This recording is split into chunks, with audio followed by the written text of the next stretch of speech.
Bismillahirrahmanirrahim. Sekarang kita akan masuk ke dalam perkataan khatimatun fi dzikri bakil wajibi mimma ala mukallafin min wajibi. Nabiyuna Muhammadun qad ursila lil alamina rahmatan wa fuddila.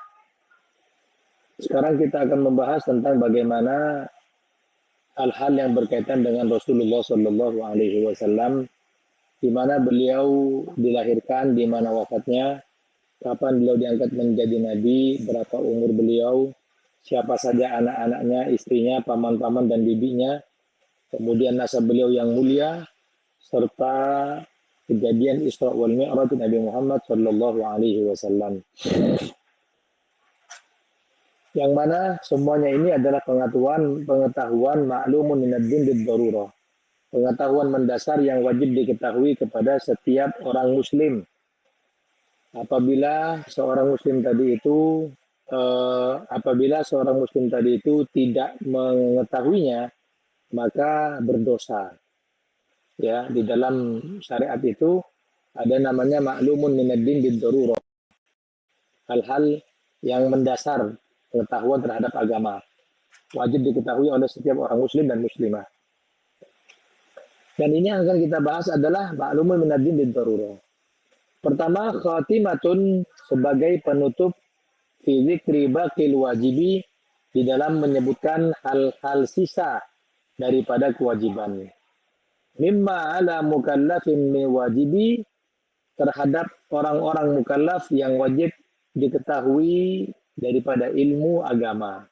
Apa saja daripada ilmu agama yang wajib diketahui oleh orang mukallaf? Yang pertama, Nabiyuna Muhammadun qad ursila. Nabi Muhammad sallallahu alaihi wasallam adalah rasul lil alamina, yang diutus kepada semesta alam, rahmatan sebagaimana rahmat, wa fuddila, dan diunggulkan daripada nabi-nabi yang lainnya. Bahwasanya menyebutkan daripada kewajiban orang-orang muslim untuk mengetahuinya, mulai dari awal sifat 20, sifat wajib 20 bagi Allah, sifat mustahil 20 bagi Allah, kemudian sifat jaiz bagi Allah, sifat wajib bagi Nabi ada 4, sifat mustahilnya ada 4, sifat jaiznya juga ada 1. Dan hal-hal yang berkaitan dengan sam'iyat, apa itu mizan, apa itu hari kiamat, apa itu mahsyar, apa itu surga dan neraka, dan semuanya yang wajib kita imani. Begitu juga yang wajib diketahui daripada seorang muslim adalah bagaimana menghafal nama-nama malaikat, nama-nama nabi, nama-nama kitab as-samawiyah yang diturunkan oleh Allah dari langit. Nah, penutup daripada pengetahuan yang wajib tersebut adalah pengetahuan tentang Nabi Muhammad sallallahu alaihi wasallam. Nabiyuna Muhammadun qad ursila, ketahuilah Nabi Muhammad adalah Rasul sallallahu alaihi wasallam, utusan yang diutus kepada sekalian alam. Wa minnatan lil mu'minin, dan anugerah kepada orang mukmin. Sebagaimana kita tahu,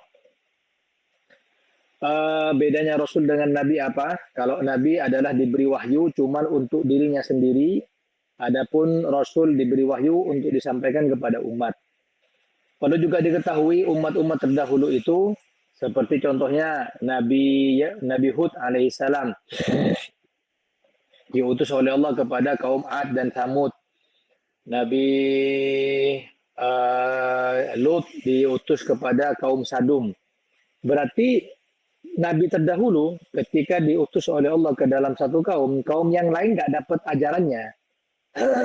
Misalkan ya, ada satu Nabi diutus kepada Pajagalan. Ya sudah, hanya satu Pajagalan saja yang wajib beriman dan mengetahui serta melaksanakan syariat yang diturunkan. Adapun Pangarangan, Pavian, Pengselok, apa semuanya tidak beriman, ada masalah. Karena memang diutus kepada wilayah tersebut. Dan itu daripada wilayah-wilayah yang diwajibkan oleh Allah kepada para nabi untuk menyebarkan dakwahnya. Beda dengan Nabi Muhammad sallallahu alaihi wasallam, maka nabi itu diutus kepada seluruh alam semesta. Yang di ufuk barat dan di ufuk timur, mau itu orang barat, orang Arab, orang Persia, semuanya mendapatkan kewajiban untuk mengimani apa yang dibawa Nabi Muhammad sallallahu alaihi wasallam. Oleh karena itu ada hikmah di balik ini, apa itu?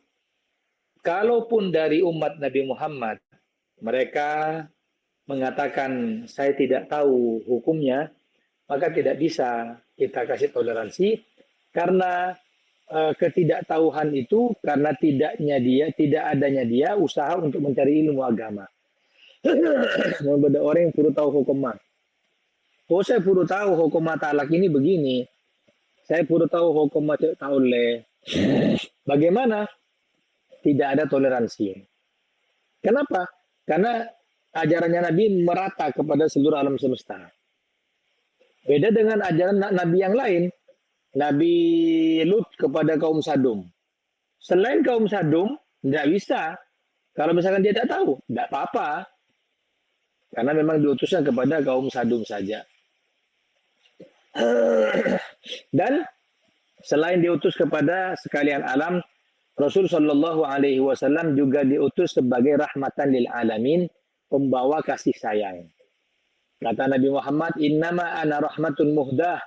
Aku adalah rahmat yang dihadiahkan kepada umatku ini.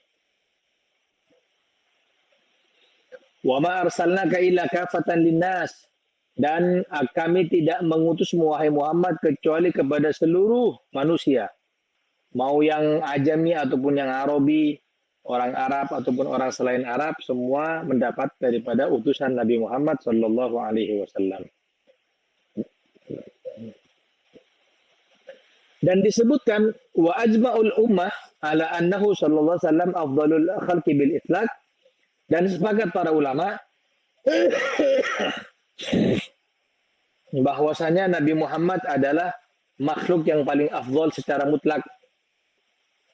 Kenapa? Karena diutus kepada sekalian umat manusia, seluruh umat manusia. Alamin itu sebagai penyampai dakwah kepada manusia dan golongan jin, kepada orang yang non-muslim, kepada yang muslim, kepada orang yang Arab ataupun yang bukan Arab. Hadzalil alamin namanya. Maka dari itu tidak ada syariat manapun atau nabi manapun yang tugasnya seberat Nabi Muhammad sallallahu alaihi wasallam. Nabi Muhammad tugasnya berat. Apa itu? Menyebarkan dakwah kepada seluruh umat.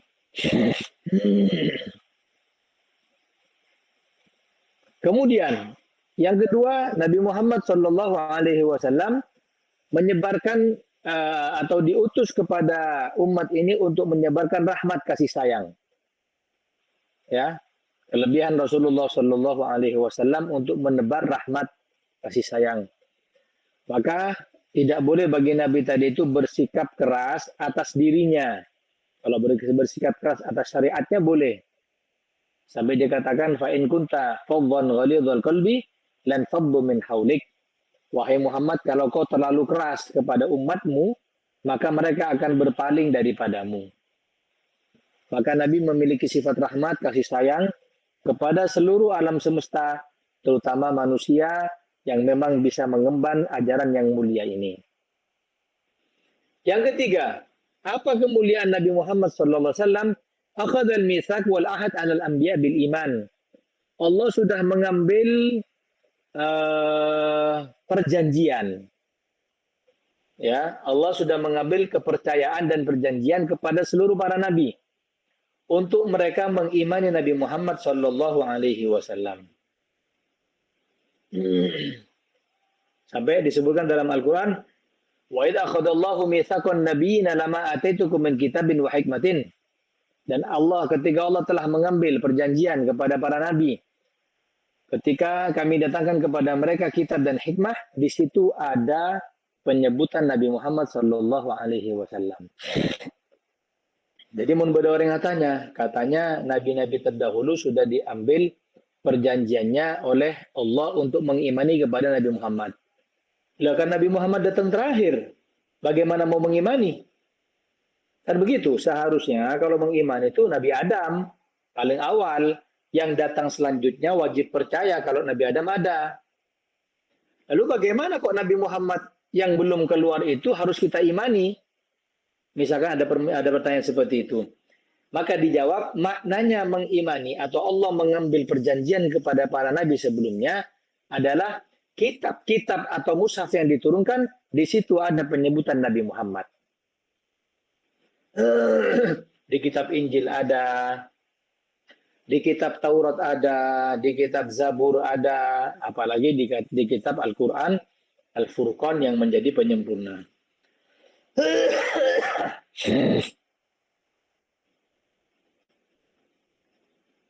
Selain Allah mengambil daripada perjanjian tadi itu, maka Allah meminta kepada para nabi untuk beriman kepada Nabi Muhammad dan untuk menolong syariat Nabi Muhammad. La tu'minun nabihi wa la tansurunnahu. Hendaknya kalian wahai para nabi mengimani apa yang dibawa oleh Nabi Muhammad dan menolong ajaran Nabi Muhammad. Qala aqrartum wa akhadtum ala dzalikum isri? Qalu aqrarna. Ditanya oleh Allah, apakah kalian mengikrarkan dan mengambil daripada perjanjian ini? Para nabi seluruhnya mengatakan, qalu aqrarna, ya wahai Allah, saya berikrar beriman kepada Nabi Muhammad dan ajaran yang dibawa. Kelebihan yang keempat, apa itu? Wa rafa'na laka dzikraka. Nama Nabi Muhammad adalah nama yang paling tinggi karena berbarengan dengan namanya Allah Subhanahu wa taala. Dalam Al-Quran disebutkan wa rafa'na laka dzikrak, dan kami angkat penyebutan namamu wahai Nabi Muhammad sallallahu alaihi wasallam. Maknanya nama Nabi Muhammad berbarengan dengan namanya Allah. Di mana? Di dalam kalimat syahadat, di dalam azan, di dalam tasyahud. Dan tidak ada nama yang bersanding dengan namanya Allah dari para nabi yang lainnya. Ayo, apa ada asyhadu an la ilaha illallah wa asyhadu anna Ibrahim Rasulullah? Tidak ada. Asyhadu an la ilaha illallah wa asyhadu anna Isa Rasulullah. Tidak ada. Yang bersanding dengan namanya Allah hanya nama Nabi Muhammad sallallahu alaihi wasallam. Hatta dalam riwayat bahkan disebutkan tertulis di pilar-pilar surga, itu di pintu-pintu surga ada kalimat la ilaha illallah Muhammad Rasulullah sallallahu alaihi wasallam, dan perlu diingat itu adalah nama nabi kita. Ya. Itu nama nabi kita, itu nama kebanggaan kita, itu nama manusia yang akan menyelamatkan kita dan akan menyelamatkan satu persatu daripada umatnya. Maka ya bakhtana bin nabi. Alangkah mulianya kita, alangkah beruntungnya kita menjadi umatnya Nabi Muhammad. Bahkan disunahkan, bukan disunahkan, bahkan dianjurkan bagi kita setiap hari untuk bersyukur mengucapkan Allahumma alhamdulillahilladzi ja'alani min ummati Muhammad sallallahu alaihi wasallam. Alhamdulillah ya Allah yang telah menjadikan aku termasuk umatnya Nabi Muhammad. Bukan tidak bisa Allah jadikan kita termasuk umatnya Nabi Ibrahim. Bukan tidak bisa Allah jadikan kita termasuk umatnya Nabi Musa. Bisa. Cuman Allah pilih kita menjadi umat sebaik-baik umat. Kuntum khairu ummatin ukhrijat linnas. Yang kelima. Apa kemuliaan Nabi Muhammad? Yang kelima adalah taat kepada Nabi Muhammad dibarengkan taat kepada Allah. Jadi taatnya Nabi Muhammad menjadi tangga taat kepada Allah. Man yuti'ir rasula faqad ata Allah. Barang siapa yang taat kepada Rasul berarti taat kepada Allah.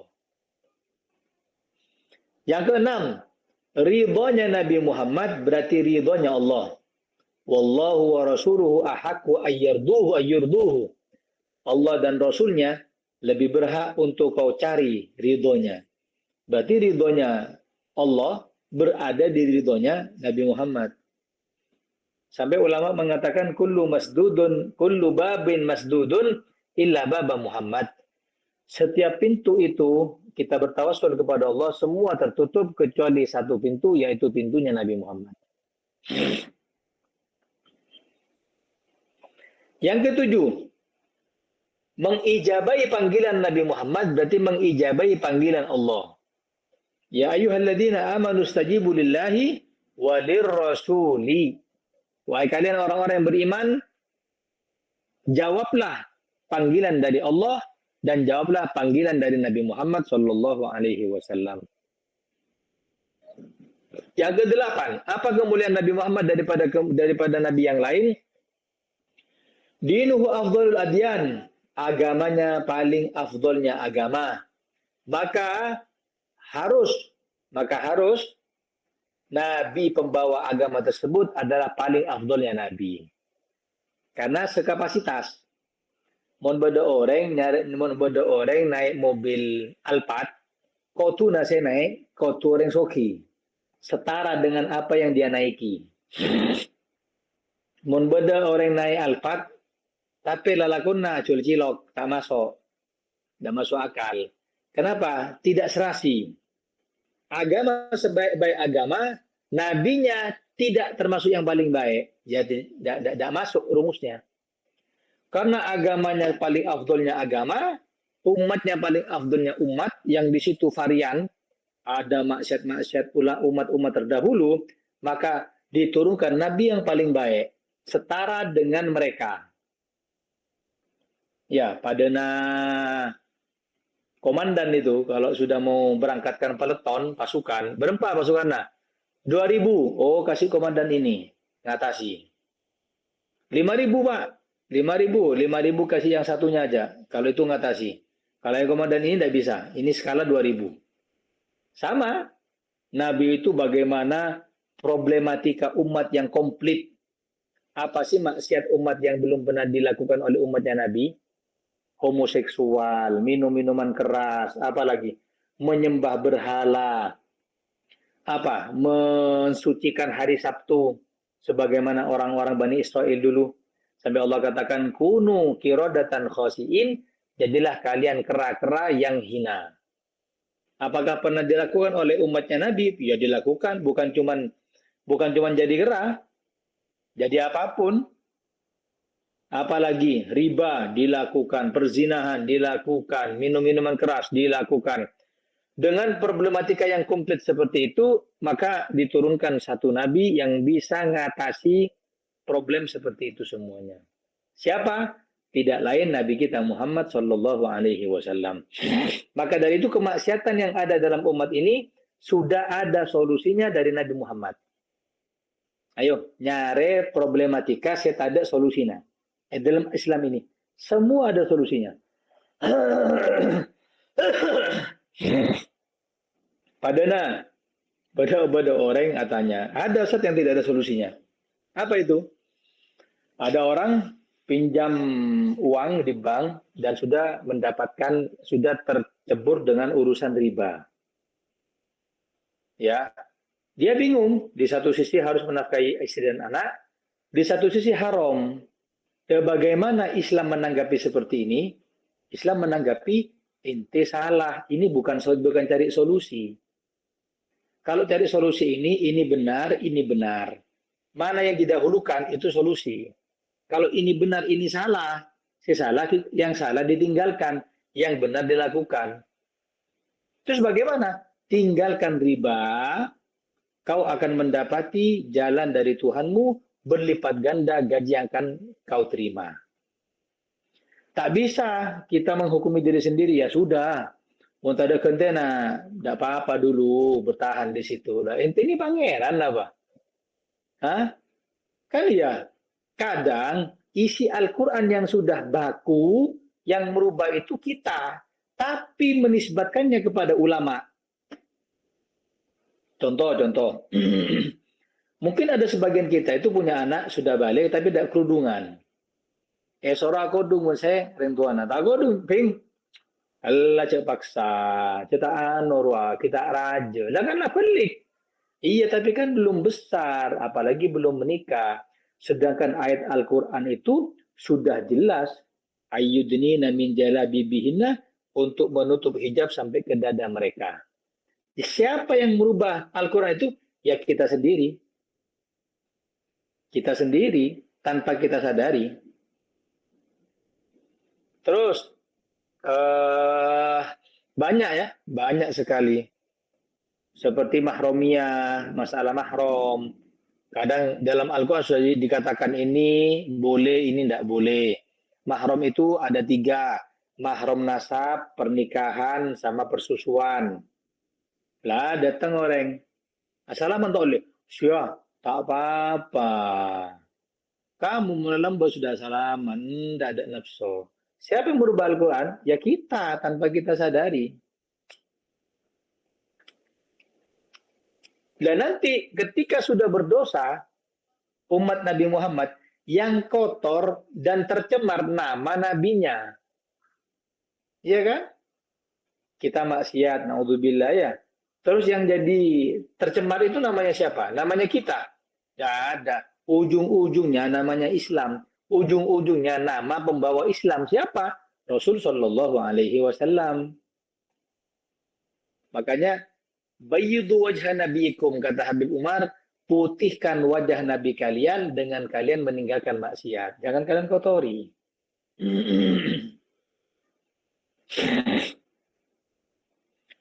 Kemudian yang ke-9, apa kemuliaan Nabi Muhammad? Ummatuhu afdalul umam. Umatnya termasuk paling afdalnya umat. Dengan ucapan kuntum khairu ummatin ukhrijat linnas. Kalian sebaik-baik umat yang dikeluarkan di muka bumi ini. Dari sisi apapun. Coba kalian lihat, dari sisi apapun umat-umat terdahulu kalah dengan umatnya Nabi. Ayo, hanya satu. Ya mungkin menurut secara dohir itu hanya satu. Apa? Umur. Umur saja yang kalah. Umat terdahulu itu umur 200, umur 300. Tapi pahala mereka kecil. Kalau kita ini ummatan marhumah, amalia kecil dihitung, diganjar dengan pahala besar. Ya kan, contoh. Ngantarkan jenazah saja ke liang lahat, dapat 1 kirot. Tanya sahabat, 1 kirot seperti apa Nabi? Seperti pahala gunung Uhud. Cuman laki kan di Nabi. Iya. Kalau nyolati, 1 kirot boleh. Umat terdahulu dah ada seperti ini. Iya, Pak Po. Benda mah ngateraki. Itu ratus beraya. Tak ada Pak lagi, roti paling sabedit, terus plastik gitu. Kanjeng Nabi tidak. Contohnya, barang siapa yang wudu, wa asbagha wudu dan menyempurnakan wudunya, kemudian membaca Allahumma ja'alni minat tawwabin wa ja'alni minal mutatahhirin wa ja'alni min ibadika sholihin, itu dikatakan kepadanya, silahkan masuk ke dalam surga dari pintu manapun kalian inginkan. Cukup macam itu. Iya. Kenapa? Karena umatnya adalah umat yang paling dimanja. Iya. Apalagi? Ya, maaf. Bahkan urusan hawa nafsu yang menurut kita konotasinya jelek, kita lo dapat pahala. Apa kata Nabi? Wa fi bud'i ahadikum shadaqah, dan di dalam kalian kumpul dengan istri kalian, itu kalian dihitung sedekah. Urusan syahwat, makanya syahwat itu kan berkaitan dengan hal yang hewani. Apa hewani? Sifat binatang kan. Tapi kalau umatnya Nabi Muhammad, bagaimana mendapatkan pahala? Sudah. Belum lagi umat ini adalah umat yang kelak masuk ke dalam surga pertama kali sebelum umat terdahulu. Awwalu man quri'a babul jannah, pertama kali yang ketok pintu surga. Man fil bab, siapa di pintu? Ana Muhammad. Kata malaikat, la yuftahul bab, tidak dibuka pintu kecuali engkau pertama kali wahai Nabi Muhammad. Maka fa awwalu man dakhalal jannah ana, kata Rasulullah, awal yang pertama kali masuk ke dalam surga saya, baru umatku yang di belakang. Umat yang lain ada nanti di belakang. Ya. Terus kita tidak syukur jadi umatnya Nabi Muhammad, ya Allah. Terus kita masih menghina syariatnya Nabi Muhammad. Aduh, jangan sudah. Jangan guyon di bab yang seperti ini. Ya. Yang terjadi kemarin-kemarin itu, perkataan-perkataan orang seperti stand up comedy, sudah. Ente bakal butuh sama Nabi Muhammad gitu loh. Takut kalian tidak ada yang sumenep. Bodoh paluna datang. Muntah ada jangan ngoceh budi. Kan begitu. Tapi Nabi Muhammad tidak seperti itu. Tak pas menglo. Mun kita iya. Purun naga dia. Iya. Gemar mbak. Ngabai jago jahe. Itu kalau kita. Nabi Muhammad dah ada tinalah. Jadi manusia ya. Tolong tak bisa tahan ya. Tapok tambah munyi. Ada termasuk daripada afdal-afdalnya umat Nabi. Yang ke-10, annahu khatamur rusul. Nabi adalah penyempurna dari rasul yang ada. Maka kalau penyempurna wajib menjadi yang paling afdal. Ceknya mana penyempurna? Kan begitu. Barang saya teti penyempurna itu biasanya teti saya paling larang. Iya kan? Barang itu yang menjadi sempurnanya itu akan menjadi yang paling mahal.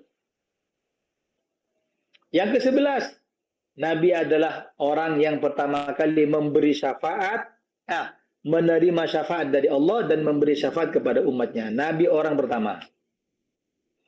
Dan semua para nabi ada di bawah bendera Rasulullah Sallallahu Alaihi Wasallam. Ana sayyidu waladi Adam yaumal kiamati wala fakhr. Aku adalah penghulu, pemimpin semua anak cucu Adam di hari kiamat dan aku tidak sombong bab seperti itu.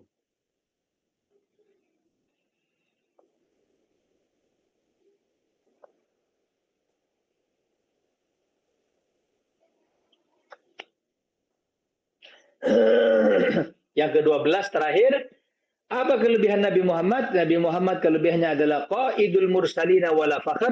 Nabi adalah pengikut para nabi yang lain. Ketuanya para nabi. Yang lain adalah Nabi Muhammad sallallahu alaihi wasallam. Selesai. Ada pertanyaan?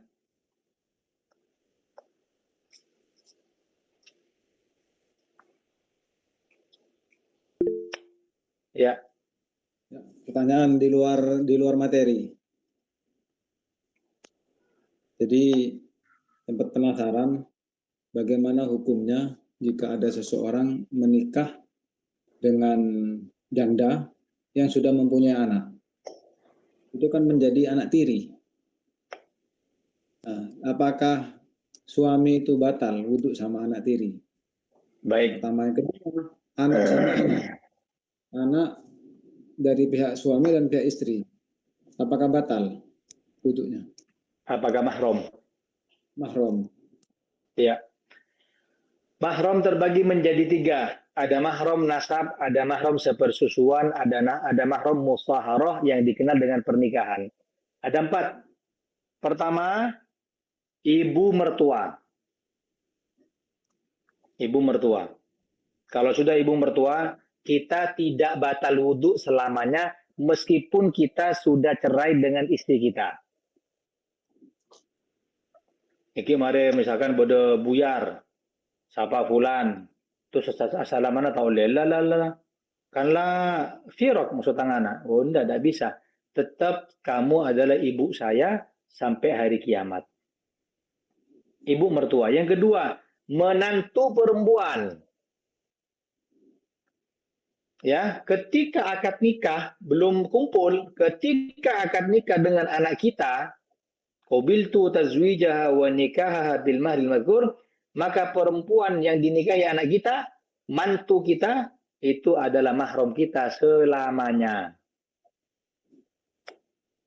Ya, cek senga, maaf ya, maaf.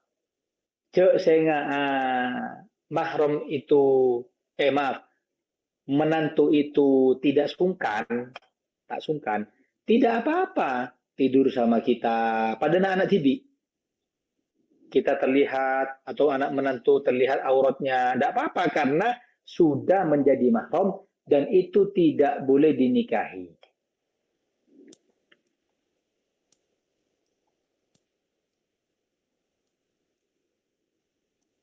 Sudah? Ummuz zaujah wa zaujatul ibn wa zaujatul ab. Nah, zaujatul ab itu istrinya ayah, mahram ke kita. Apa ibu apanya mana? Ibu tiri ya. Ayah koleksi, nanti istri duaan, peloan, pampak. Bagaimana? Itu menjadi mahram kepada kita. Kita salim kepada mereka. Paham ya? Yang menurut tahu azwat kilo, malah anak nabi sandi bisa di apa? Bisa di ibu tiri. Jadi mempraktekkan fikih. Lah, yang menjadi pokok pembahasan baru yang keempat. Siapa mereka? Bintu Zawj, anak perempuan dari istri. Yang kita kenal dengan anak tiri. Bagaimana hukumnya? Menjadi mahram inda khala bi ummiha kalau sudah kumpul sama ibunya. Maka anak otomatis menjadi mahram. Tapi kalau tidak kumpul sama ibunya, hanya akad saja, lalu batal, ditalak, lalu dia menikahi anaknya, maka hukumnya boleh. Mari akad nikah masuk, aratinan anak naungguna. Ini mau bisa retur, baik sudah. Gimana? Diretur. Ya tidak apa-apa dah mas, buat anak saya. Akad lagi sama anaknya. Hal yajuzu dzalik boleh. Boleh. Paham ya? Boleh. Lah pertanyaannya, sama anak kita apakah menjadi mahram? Tidak mahram. Anak nasab kita dengan anak tiri, apakah mahram? Bukan mahram.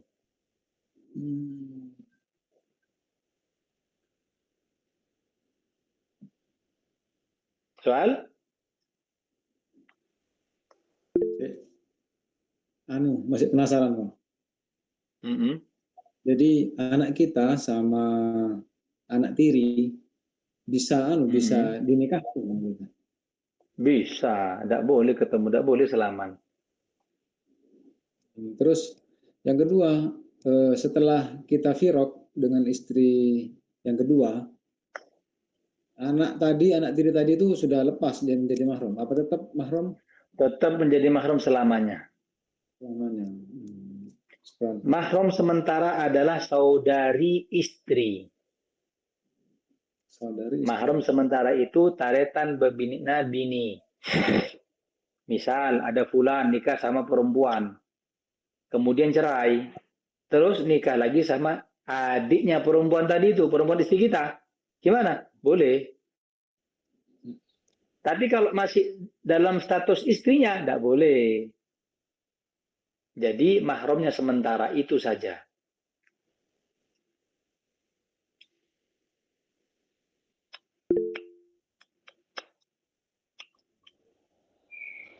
Anak angkat mahram apa enggak? Anak angkat.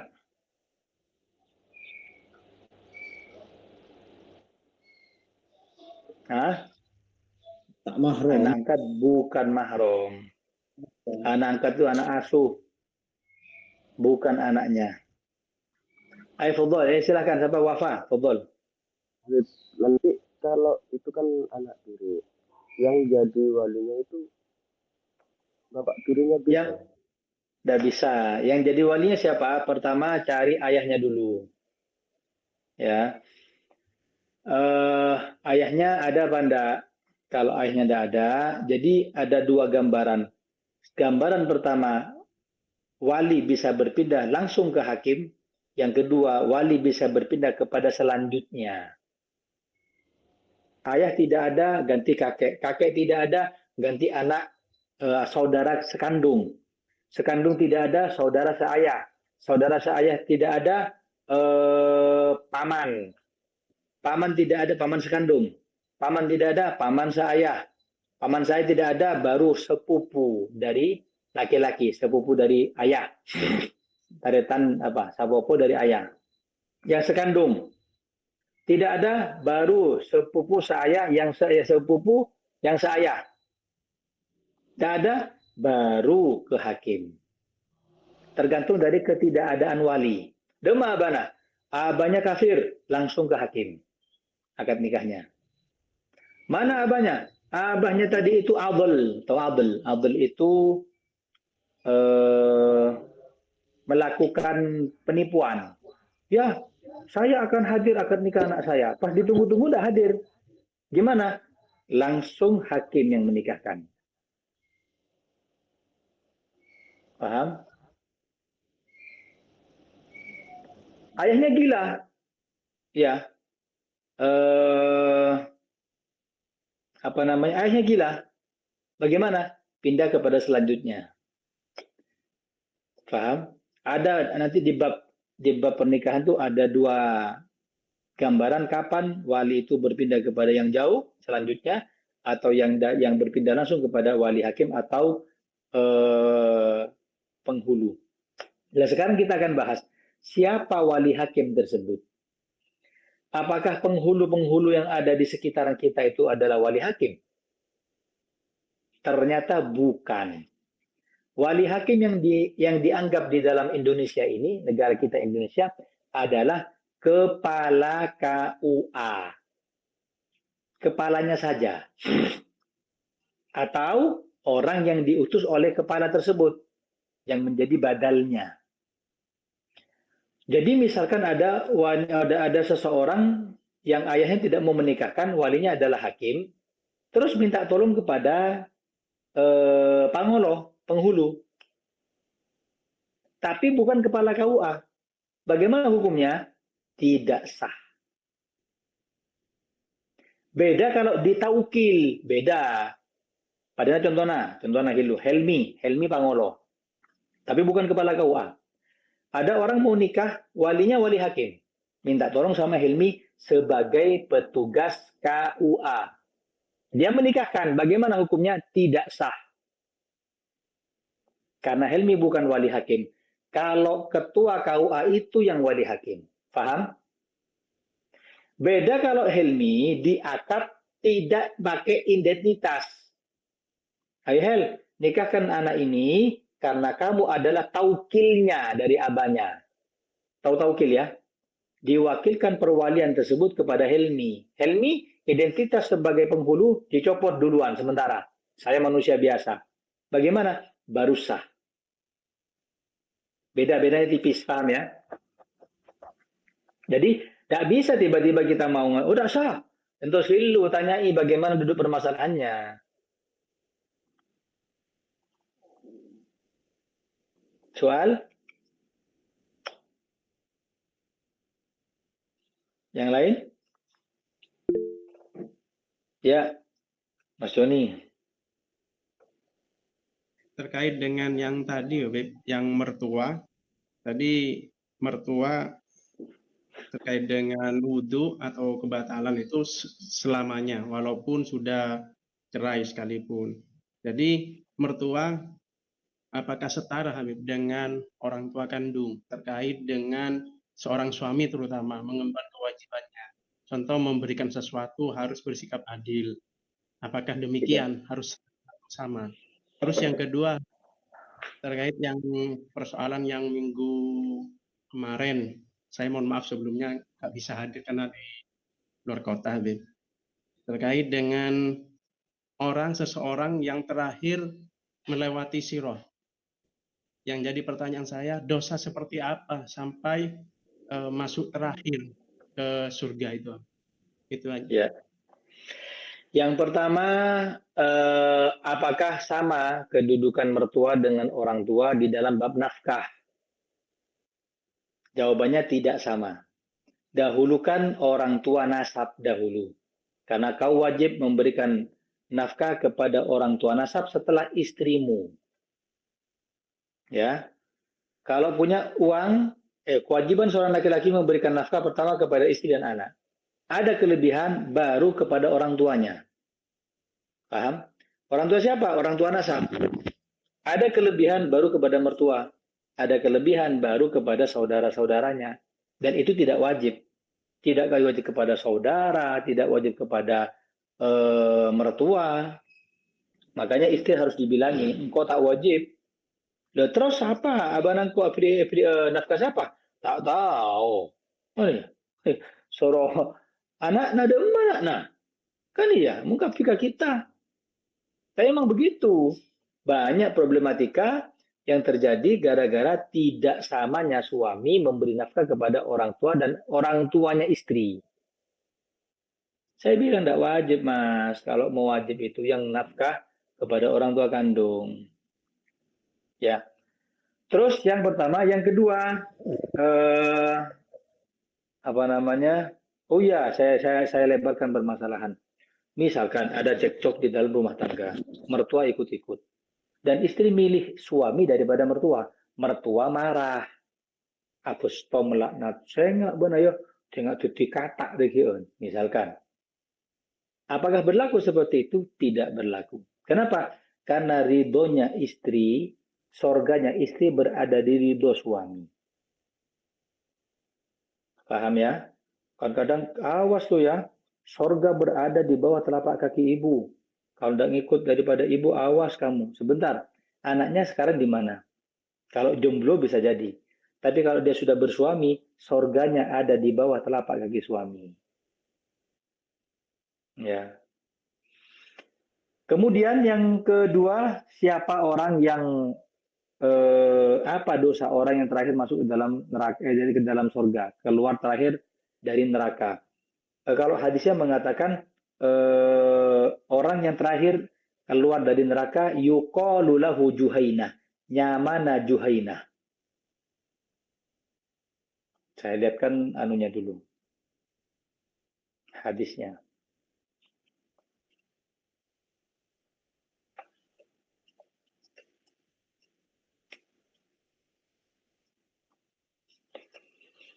Nah,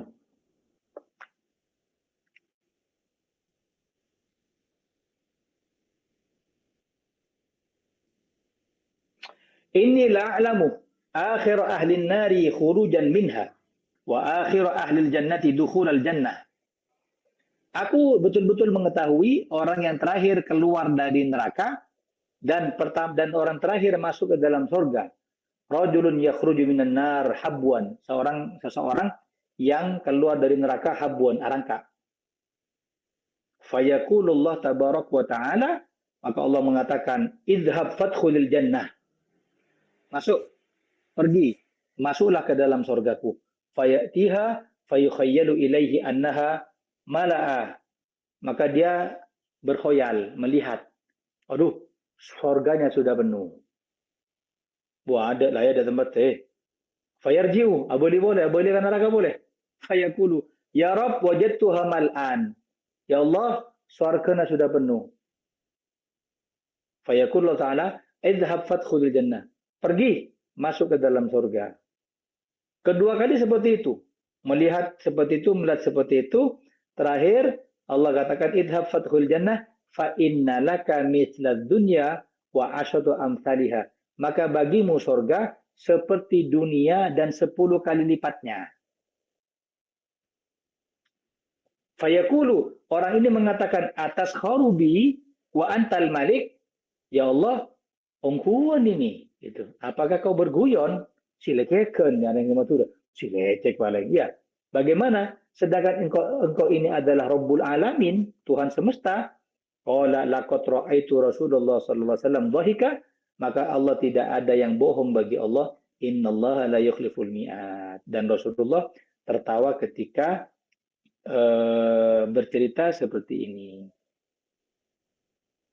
Nah, ini apa amalannya? Yadkhulu ahlul jannah al-jannata wa yaqulullah akhriju minan nar man kana fi qalbi mithla habatin min khardal min iman. Keluarkan dari orang yang di dalam hatinya ada setitik iman, lebih kecil dari biji atom, keluar.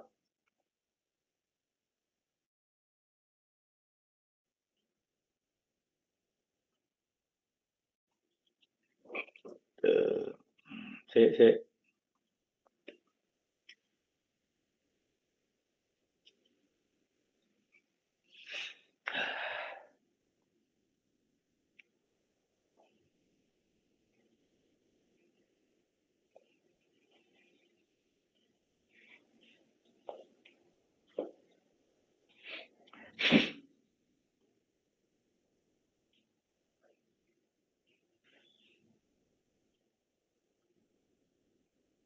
hadisnya sangat panjang. Lancung hadisnya.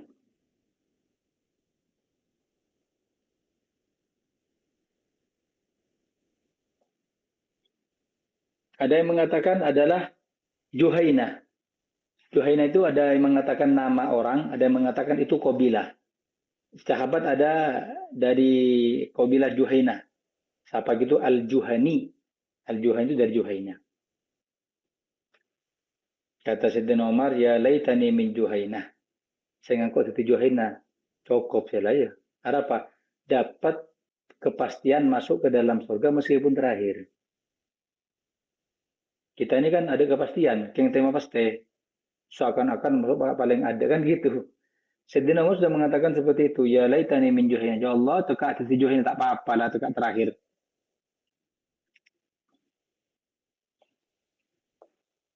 Soal? Nah, ini. Ya, saya bacakan hadisnya. Akhiru man yadkhulul jannah rajulun yuqalu lahu Juhainah. Akhir orang masuk ke dalam surga seseorang yang namanya Juhainah. Enggak tahu lagi apa perempuan, enggak tahu. Fayaqulu ahlul jannah inda Juhainah al-khabarul yakin. Kata orang-orang surga, tanyakan kepada Juhainah, Juhainah punya kabar yang betul-betul benar. Juhainah punya kabar yang betul-betul benar.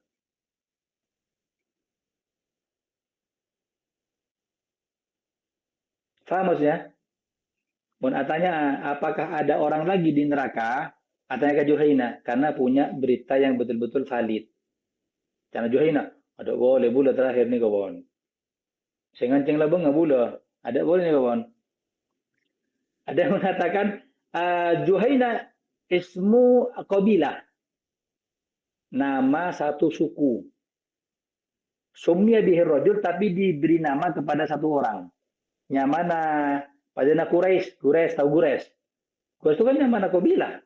Patetinya mana situng orang Quraisy.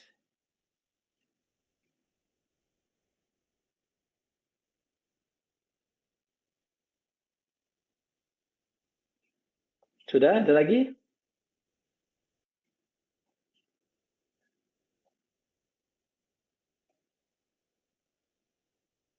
خلاص والله أعلم بالصواب الفاتحة بالقبول لا تعلم كل شيء وزقنا عليكم والدلالة على الهدى ويسر بذلك إلى نبينا محمد صلى الله عليه وسلم في من عليه وسلم حضرة النبي محمد صلى الله عليه وسلم بسر الفاتحة